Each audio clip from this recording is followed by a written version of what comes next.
नमस्कार मंडळी, आज आपण बिना पाकातले रव्याचे लाडू करूयात. तर त्याच्यासाठी जे प्रमाण आहे तर ते प्रमाण मी तुम्हाला इथे सांगते. त्यासाठी मी इथे अर्धा कप बारीक रवा घेतलेला आहे. शक्यतो रव्याच्या लाडूंसाठी बारीक रवाच वापरायचा.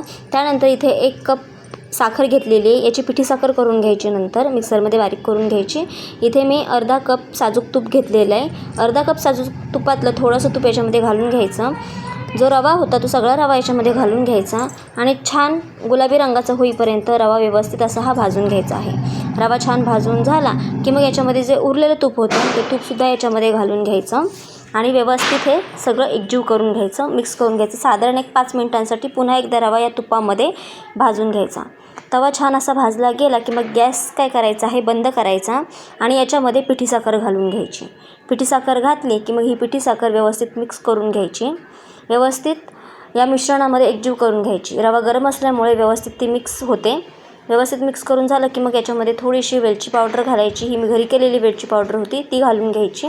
पुन्हा एकदा व्यवस्थित मिक्स करून घ्यायचं. हे मिश्रण ताटामध्ये काढून घ्यायचं, पूर्णपणे गार करून घ्यायचं.